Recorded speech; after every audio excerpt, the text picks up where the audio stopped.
오늘 부활절 하나님이 주신 말씀, 예배는 천국의 현재 시제라고 하는 말씀의 제목으로 주의 말씀 함께 나눠보고자 합니다. 옛날에 한 시골 교회에 한 노총각 성도가 있었습니다. 그런데 지금처럼 이렇게 봄이 되면 예전엔 참 결혼식이 많았습니다. 그래서 교회에서 결혼식을 할 때면 교회 어르신들이 그 결혼식에 와서 그 노총각이 그 결혼식에 참여한 모습을 보고 노총각 옆구리를 꾹꾹 찌르면서 뭐해? 야, 신부 친구들 잘 봐봐. 너도 빨리 결혼해야지. 왜 노총각으로 이렇게 살아? 라고 얘기합니다. 그렇게 얘기를 들을 때마다 노총각 이 성도는 스트레스를 받고 매우 힘들어했습니다. 그런데 어느 날부터 교회 어르신들이 결혼할 때가 되면 이 노총각 옆구리를 찌르면서 다음엔 내 차례야. 네가 결혼해야지 라고 하는 스트레스를 주는 것을 멈추셨습니다. 무슨 일일까? 너무 궁금해서 목사님이 그 노총각 성도를 불렀습니다. 무슨 일이 있길래 어르신들이 이제 우리 성도님께 그렇게 옆구리 찌르면서 결혼하라고 얘기 안 하십니까? 그러자 그 노총각이 이렇게 얘기합니다. 교회 어르신들께서 결혼할 때마다 그 결혼식에 갈 때마다 제 옆구리 꾹꾹 찌르면서 다음엔 네 차례가 돼야지, 다음엔 네 차례가 돼야지 하셨는데 그게 너무 힘들었는데 어느 날 장례식이 있어서 그렇게 스트레스를 주는 권사님, 장로님이 옆에 계셔서 그분 옆구리를 찌르면서 다음엔 권사님 차례예요, 다음엔 장로님 차례예요 라고 말씀드렸더니 그날부터 더 이상 제게 그렇게 스트레스를 안 주십니다. 여러분, 청년들에게 그렇게 하시면 안 됩니다. 근데 사실 이런 얘기를 들으면 늘 천국을 사모하는 저희들은 그래, 내가 빨리 천국에 가고 싶어, 다음엔 내 차례가 되고 싶다 라고 얘기해야 되는 게 아닌가라는 생각이 듭니다. 그 노총각이 어르신에게 장례식장에서 다음엔 권사님 차례예요, 다음엔 장로님 차례라고 하면 그래, 다음엔 내 차례가 됐으면 좋겠다, 하나님이 나를 빨리 불러주셨으면 좋겠다, 내가 천국 가서 너희들 기다릴게, 농담으로도 이렇게 얘기하면 참 좋을 텐데 그렇지 하지 않으시고 오히려 거기에 놀라셔서 다음엔 노총각에게 그렇게 얘기를 안 하는 거죠. 말은 그렇게 말씀하시지만 실제로 그분들이 천국보다는 이 땅에서 좀 더 내 자녀들, 내 후손들 좀 더 그들을 위해서 기도하고 좀 더 이 땅에서의 삶을 살아보고자 하는 마음이 여전히 한켠에는 있는 거죠. 실제로 어르신들 댁 신방 가면 가끔 하나님 빨리 저 불러주세요라고 기도 제목 내놓으시고 자식들 힘들지 않게 잠자다가 하나님께 부름받고 싶다라는 기도 제목 내놓으시는 우리 어르신들이 계십니다. 그러면 신방 때 숙연해져요. 그런데 이제 신방하다가 식탁 위에 올려진 영양제를 보면 곧 천국으로 가고 싶다 기도 제목을 내놓으신 분이 뭐 이렇게 영양제를 많이 잡수시는가, 뭐 이런 생각도 듭니다. 이해가 되죠. 젊을 때는 건강하고 혈기 넘치는 대로 사셨는데 나이가 들면서 다리도 아프고 누구 도움 없이 일어나기도 힘들고 소화 기능도 떨어지고 기억력도 점점 사라지지요. 아픈 몸이 여러 군데가 아픈 몸이 됩니다. 제가 항상 장례를 다녀오면 우리 성도님들 끝나고 다 악수를 해드립니다. 특별히 버스를 타고 오면 버스에서 내리실 때 악수를 하는 동시에 그 차에서 안전하게 내려오실 수 있도록 손을 잡아 드립니다. 한 5, 6년 전 제가 처음 사역을 시작할 때 제가 손을 이렇게 내밀고 악수를 할 때 아우 목사님 저 다리 건강해요. 그리고 혼자 내려오셨던 분이 최근에는 제 손을 덥석 잡으시고 내려오십니다. 본인은 모르실 겁니다. 근데 그분이 그렇게 전에는 내 다리 건강해요 라고 하셨던 권사님이 이제는 제 손을 잡고 걸어 내려오시려고 하는 그 모습을 보면 아, 이제 나이가 드셨구나, 마음이 짠하게 됩니다. 그런데 그렇게 나이 들고 몸도 불편하시고 도리어 장례식장에 안 오셔도 될 것 같은 그 나이 드신 성도님들이 우리 젊은 성도님들보다 더 많이 장례식장에 찾아오셔서 위로를 전합니다. 하루는 제가 물었습니다. 권사님 아프신데 안 오셔도 돼요. 권사님 몸도 많이 힘드신데 안 오셔도 돼요. 왜 오셨어요? 그런데 그 대답을 듣고 제가 사실 울컥했습니다. 이렇게 말씀하십니다. 목사님이 장례 예배 때 이건 세상의 장례식이 아니라 천국 환송을 위해 드리는 예배라고 하셨잖아요. 내가 좋아하는 친구가 마지막 예배를 드리는데 제가 와야죠. 예배면 제가 와야죠. 제가 울컥했습니다. 그분은 장례식이라고 해서 오신 것이 아니라 자기가 사랑하고 존경했던 신앙의 친구, 동료가 하나님의 부르심을 받고 이제 그 육신으로는 마지막 예배를 드리는 그곳에 함께하기 위해서 오셨다라는 것입니다.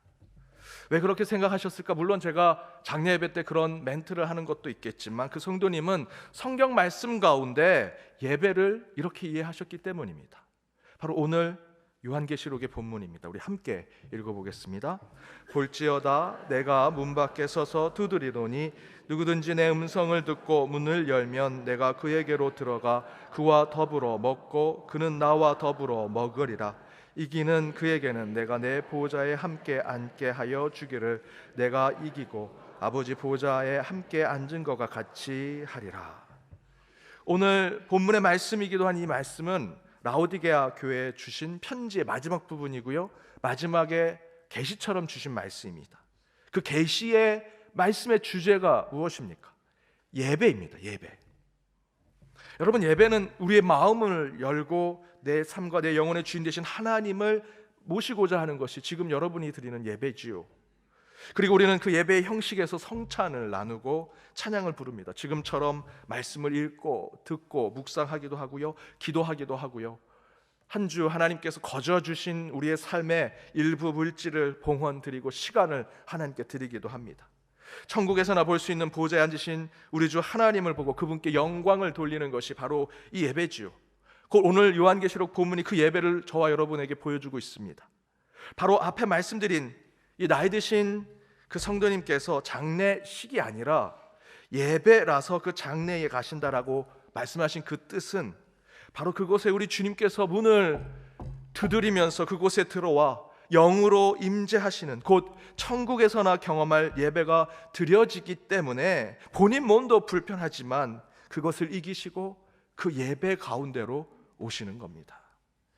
곧 죽은 자의 죽음 때문에 그곳에 오신 것이 아니라 그 죽은 자와 언젠가 다시 만나 보좌에 앉으신 주님을 바라보며 드릴 천국의 예배를 예비하고 준비하기 위해서 이 땅에서 그는 이제 누워 시신이 되었지만 천국에서는 언젠가 우리가 다 만날 것이니 그때 그 보좌에 앉으신 하나님을 둘러앉아 그 가운데 찬양하고 예배하는 그때를 마지막까지 나누기 위해서 장례식이 아니라 장례 예배 가운데 오시더라라는 것이죠. 예배는 이처럼 먼 날 우리가 가게 될 그곳 그 시간의 천국을 바로 이곳 이 시간에 누리고 경험하게 되는 것이다 라고 할 수 있습니다. 따라서 예배는 천국의 현재 시제의 사건입니다. 예배는 천국의 현재 시제의 사건이다. 따라서 부활을 유일하게 기념하고 그 부활을 우리 일상의 삶의 매 순간 구현할 수 있는 신앙은 예배로부터 느껴지게 되는 천국의 경험만이 우리 시대에 참된 부활을 지켜내는 것이다 라고 할 수 있습니다. 그래서 우리는 예수 부활을 기념하기 위해 지금 우리가 있는 모습 그대로 주님 앞에 나아가 예배를 드려야 하는 것이죠. 또한 앞에서 말씀드린 대로 이 땅에 죽음을 맞이한 성도들의 장례에 대해서도 저와 여러분과 같은 믿는 자들은 세상의 장례, 죽은 사람의 죽음을 기념하기 위해서 가는 것이 아니라 사나 죽으나 주의 때대로 살았던 주의 백성이 부활하신 예수의 몸으로 다시 살게 되는 그 천국의 삶을 늘 소망하면서 그것을 기념하고 축복하기 위해서 저희들이 죽은 자 앞에서 예배를 드리는 것입니다. 어쩌면 지금 드리는 이 예배는 저와 여러분이 우리 인생의 마지막 예배가 될 수도 있습니다. 그래서 저는 이 예배를 잠재적 장례 예배라고 생각합니다. 그렇다고 언제 어떻게 닥쳐올지 모르는 죽음의 불안 때문에 주일 예배를 잠재적 장례 예배와 같은 마음으로 드려야 한다라고 생각해서 이 예배를 미신적이고 율법적인 마음으로 예배를 드려서는 안 되지요. 곧 지금의 예배가 죽음, 좌절, 허물을 두려워해 종교적인 보상 차원으로 드리는 예식이 되어서는 안 됩니다. 대신에 저희는 어떤 모습으로 죽던 살던 생과 사의 문제에 상관없이 2000년 전 예수가 부활한 그 몸으로 다시 살 것을 확신하면서 그 천국을 지금 이 순간 경험하는 이 종교적 예식이 바로 주일 예배가 되어야 한다는 것입니다.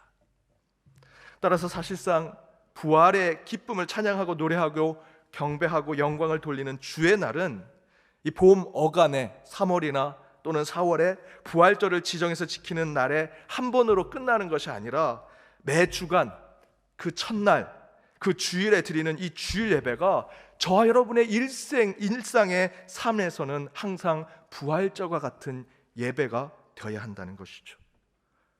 오늘 3월 31일 2024년도에 3월 31일이 부활절이 아니고요, 여러분의 한 주의 삶의 매 첫날 그 주일이 저와 여러분에게는 매 순간의 부활절 예배가 되어야 한다는 것입니다. 그래서 오늘 드리는 예배는 특별히 하루를 정해 기념하는 예수 부활의 예배이지만 사실 저와 여러분은 매 주간 첫날 드리는 주일 예배가 부활절과 같은 예배로 드려야 합니다. 저는 어른이 돼서 인격적인 하나님을 만났습니다. 그리고 예수가 나의 창조자, 우주의 모든 창조주라고 믿고 죽으나 사나 이제 예수의 사람으로 살겠다 결심하고 그 가운데 신앙 고백하면서 목사가 된 이후로 저는 항상 이렇게 생각하고 이렇게 행동합니다. 매 순간 죽음을 경험할 때가 있죠. 여러분도 그러지 않으십니까? 순식간에 차가 내 앞에 지나갈 때 한 걸음만 앞에 갔으면 내 인생이 어떻게 됐을지 모르겠다. 순간순간 느끼는 내 몸속에서 아픔과 고통, 이 아픔이 혹시 나를 죽게 하는 것이 아닐지 늘 순간순간 죽음을 경험하는 것이 우리의 인생이죠. 그 죽음을 경험할 때마다 기도합니다. 하나님, 다른 곳이었다면, 다른 사람이었다면, 다른 시간이었다면 이 고통과 또 이 사건으로 저는 죽을 수도 있을 텐데 이렇게 저를 살려주신 것에 덤으로 사는 인생이 되었으니 부활된 마음으로 오늘 하루도 살아가겠습니다 라고 기도합니다. 매일 아침 잠에서 일어나면 새벽마다 기도하면서 이 기도가 내 생의 마지막 기도가 될지 모르니 주여, 이 새벽에 드리는 이 기도가 부활의 아침에 드리는 기도와 똑같이 주님을 찬양하는, 또 주님께 영광 돌리는 기도가 되게 해주십시오 라고 기도합니다. 또한 매 주간 그 주 첫날인 바로 오늘 이 주일에 예배를 드리며 예수님 때문에 덤으로 살게 되었으니 오늘 주일도 그저 1년에 한 번 드리는 부활주일이 아니라 매 순간 매 주일 첫날을 부활주일처럼 기쁨과 감격으로 저는 이 주일을 맞이하겠습니다 라고 하는 마음으로 결단하며 저는 항상 주일을 지킵니다. 그래서 저는 주일이 부활주일처럼 매번 기쁩니다. 그래야 되지 않을까요? 실제로 그렇지 않습니까?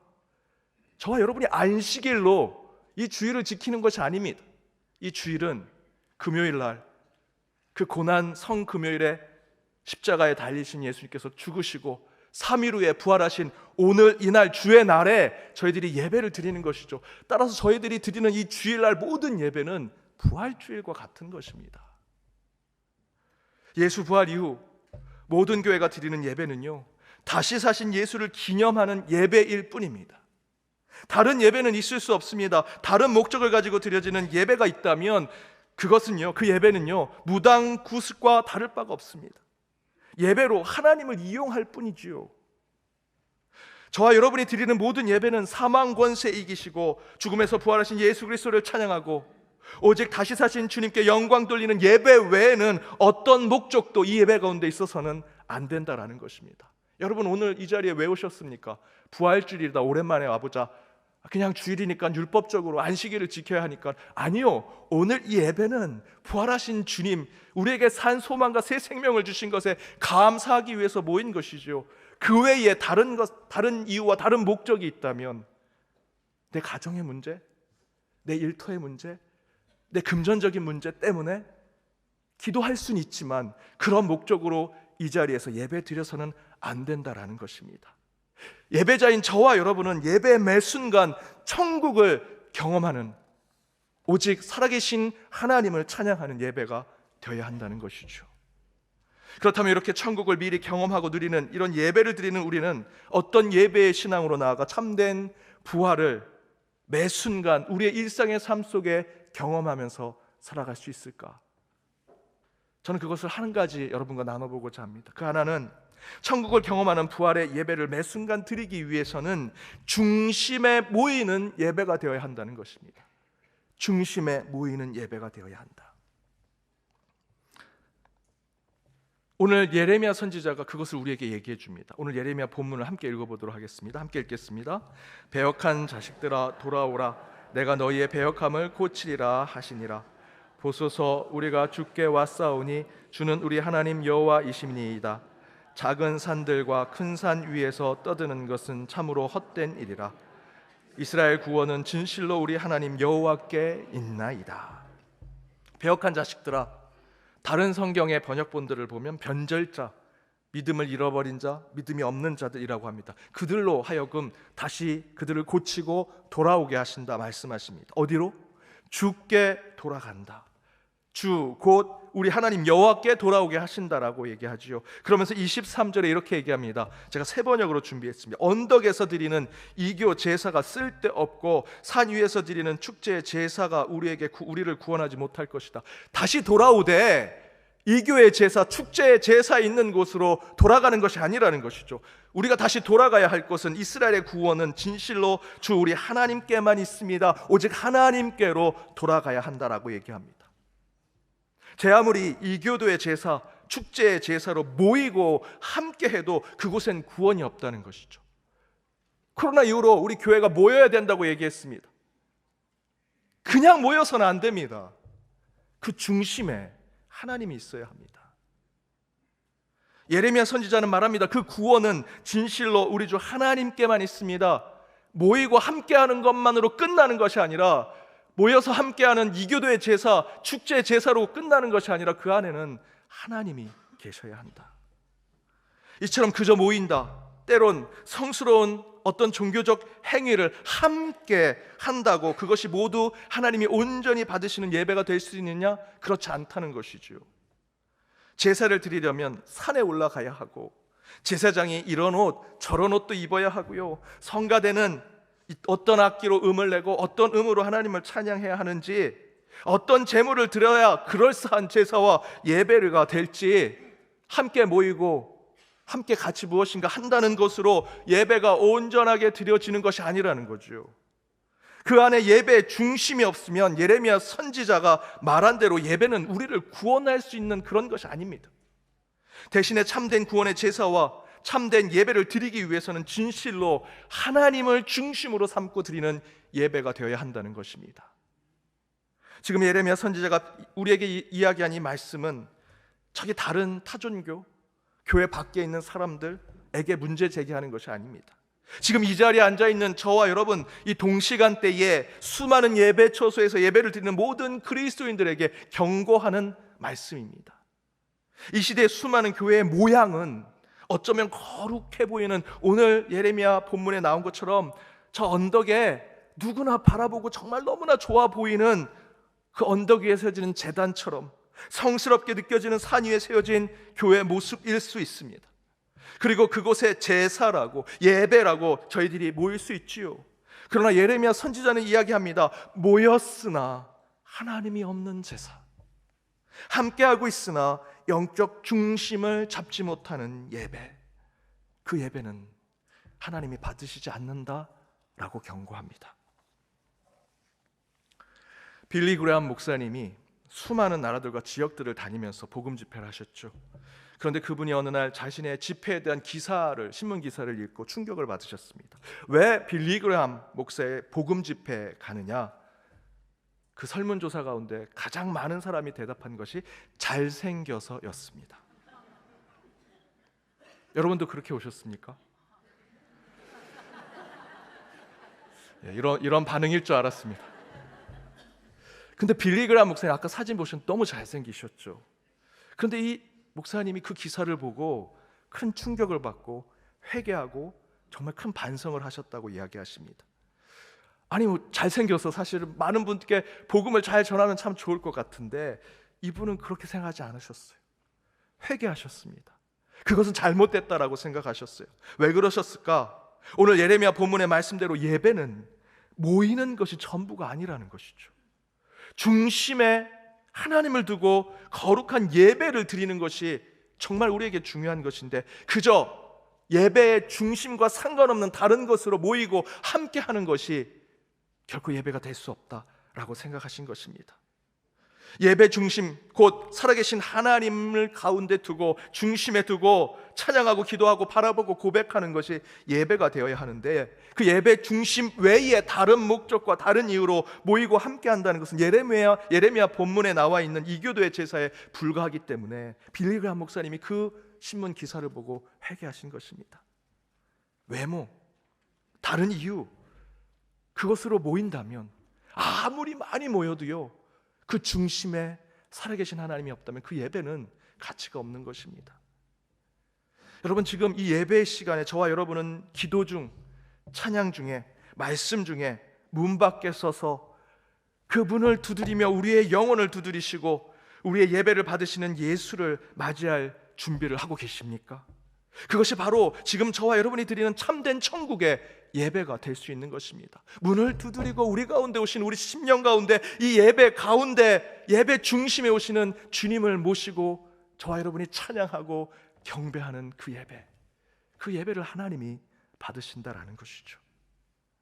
참된 살아있는 예배를 드리기 위해서는 모이고 함께하는 것에만 머물러서는 안 됩니다. 중심을 잡아야 합니다. 그렇게 중심을 향해 예배 드리는 것이 참된 천국의 예배인데, 우리는 그 중심에 다른 것을 새로 놓을 때가 너무나 많다는 것이죠. 앞에 말씀드렸던 대로 빌리 그레이엄의 예화처럼 우리는 때로 예배 외형의 모든 것을 따지고 그것이 예배 중심으로 돌아올 때가 있습니다. 중심에 있는 하나님은 격가지로 내놓고 예배 주변에 있는 것들을 가운데로 중심으로 가지고 오며 예배를 드릴 때가 있는 것이죠. 이에 팀 켈러 목사님은 거짓들의 세상이란 책에서 짝퉁 하나님, 가짜 예배의 중심에 이런 것들을 얘기하십니다. 내 가족, 내 아이들, 내 아내와 남편. 이분의 책에 가장 먼저 가족을 얘기하십니다. 가족이 예배 중심이 되는 것이죠.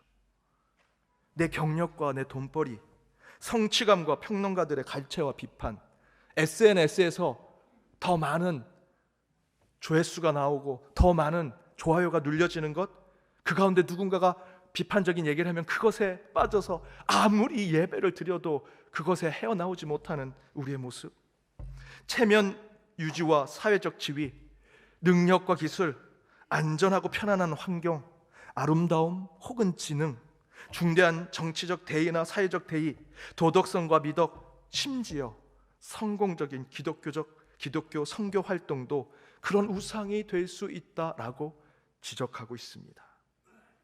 예배 드리는 순간, 지금 이 순간 여러분 심중에 그 중심에 예수 그리스도 외에 다른 것이 채워져 있다면 여러분, 그게 우상입니다.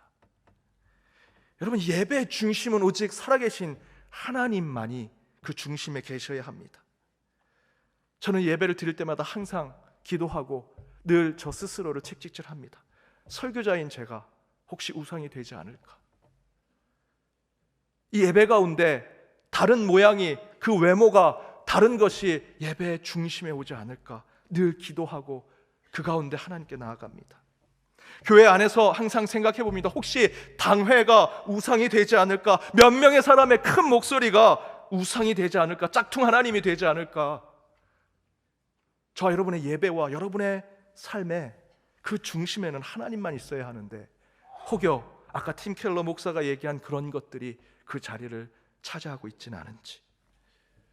사랑하는 여러분, 저와 여러분은 매주일 이곳에 모여 매우 영적인 민감성을 가지고 예배를 드려야 합니다.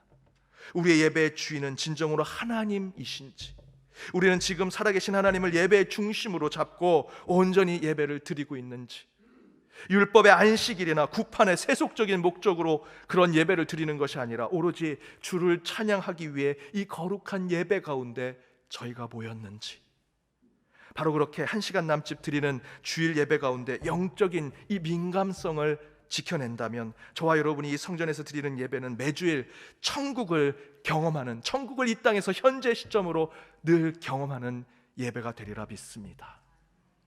오늘은 기쁜 우리 부활 주일입니다. 오늘만이 아닌 매주일 매 순간 살아계신 하나님을 중심에 모시는 예배로 이 땅에서 천국을 살아내시는 저와 여러분이 되기를 주님의 이름으로 축복합니다. 기도하시겠습니다. 담대하게 거침없이 부활주일 어둠과 사망의 권세를 이기고 그 말씀 위에서 승리하게 하신 하나님, 오늘 선포되는 말씀으로 천국을 더욱 사모하게 하시오니 감사드립니다. 우리가 드리는 모든 예배는 예수 그리스도의 부활을 기념하는 날임을 깨달으오니 예배 때마다 살아계신 하나님을 체험하게 하시고 그 예배의 중심에 예수 그리스도께서 계셔서 천국의 영광과 기쁨을 누리게 하여 주옵소서. 모이고 함께하는 것에만 그치지 않게 하시고 예배 중 내 안에 있는 우상을 중심으로 세우지 않게 하시며 오직 우리의 심령을 두드리고 찾아오시는 예수 그리스도를 그 중심에 삼아 그 삶 가운데, 그 예배 가운데 매일같이 매 순간 부활의 예배로 나가는 저희 모두가 되게 하여 주옵소서. 이 모든 간구 예수 그리스도의 이름으로 기도드립니다. 아멘.